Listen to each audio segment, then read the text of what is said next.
Good day. For those of you who do not know me, my name is Douglas Harder, and in this topic, we're going to discuss bracketing.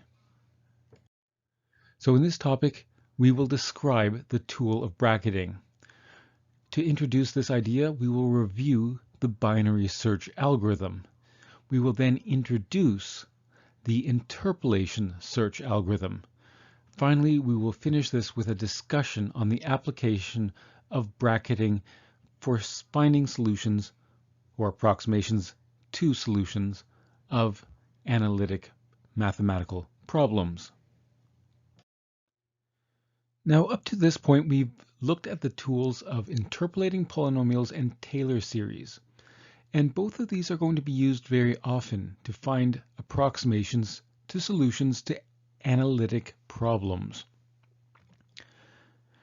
Sometimes, however, it may not be possible to use interpolating polynomials or Taylor series. Instead, what we may end up with is simply knowing an interval on which a solution exists, and all we'll be able to do is reduce the width of that interval. As an example of bracketing, one that you've already been exposed to in your first year course on programming is the binary search. Given a sorted array of capacity n, suppose we are searching for the location at which some value is in the array, or determine whether or not the array has a particular value in it.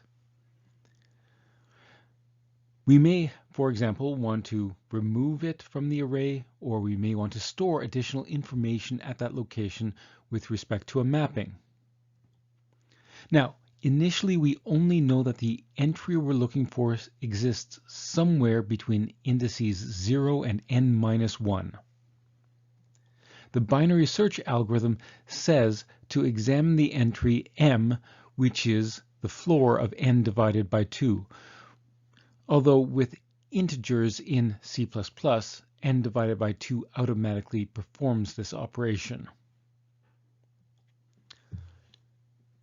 What we're going to do is then check that new location, and if what we're looking for is actually there, we're done. Otherwise, however, we have reduced our search space to either checking entries from 0 to m-1 or m+1 to n-1. All right, so we originally had a bracket for the location being from 0 to n-1, and with one step we have reduced the width of that bracket by 2, so now we're only searching half as many entries, approximately. Now, in your course on algorithms and data structures, you will see that the efficiency of a binary search is given as big O log of n. That's log base 2 of n, as the time required to search an array is of capacity n is some constant multiplied by log base 2 of n, which is sometimes written lg of n. Now, this may actually seem good, and for searching an array, it is. For example, if we are searching an array of capacity 1 million, this indicates that we require at most 20 checks, and so therefore at most 20 iterations of some sort of loop. Similarly, an array of size 1 billion requires 30 checks, and a trillion 40. Question, however. Suppose you are searching a phone book for the last name Zarnet. Are you going to start by going into the middle of the phone book and seeing whether or not you should check the first half of the phone book or the second half? In this case, it doesn't make much sense to use a binary search. There should be a better way of searching a phone book for a particular name. Now, suppose that you're searching a sorted array for the value v, and you are currently restricted to searching the entries from index I through to index j. Now, if v is really close to a sub I, the smallest value, then the next place we should be examining is not the midpoint, but rather some value closer to I.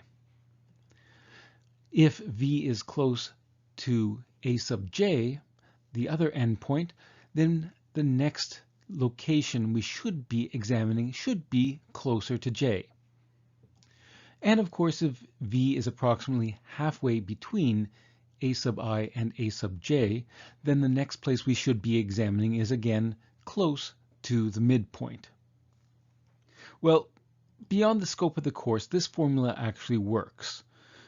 So using floating point arithmetic, you can calculate the ratio, multiply the difference between j and I, and add that result to I. You would then probably round this. However, of course, you must check to make sure, for example, that this doesn't actually equal either of the previously checked endpoints, and there is a little bit more work to do. This formula also only works if the array is uniformly distributed, or at least approximately. So this is not a course in algorithms and data structures, but you're welcome to see if you can implement a search algorithm similar to a binary search, but one that uses this interpolation search. By the way, this image shows why this is called an interpolation search. So suppose that we have entries in the array going from index I to index j. At index I, the value is a sub I. At index j, it's over there up at value a sub j. We're going to find the line that interpolates these 2 points. Now, if we are searching for a value v that lies somewhere between a sub I and a sub j, well, here's the value of v, and we will find out where that line maps to the interval from I to j. And that is that formula I gave previously. Now, if the entries in the array are actually approximately uniformly distributed, the runtime of the interpolation search will be big O ln of n, not just big O log base 2 of n. So this is actually significantly more efficient. Now, while bracketing may be one of the most useful and efficient algorithm techniques that you can use in searching arrays and other such problems in algorithms and data structures, it is often the least efficient algorithm we can use to approximate solutions numerically. Consequently, we will only resort to bracketing when it is impossible or unreasonable to use the tools of interpolation and/or Taylor series. For example, if the system we are trying to approximate is highly discontinuous. Following this topic, you now understand the idea behind bracketing. Given that the solution is known to be on a specific interval, we apply an algorithm that shrinks the width of that interval.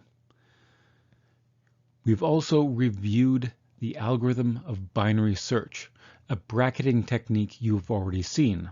However, we've also introduced the idea behind the interpolation search, an algorithm that uses interpolation to improve the efficiency of a binary search.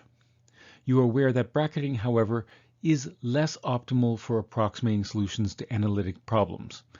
However, we still will introduce algorithms that find such approximations. Here are the references, acknowledgements, the colophon, and a disclaimer. Cheers!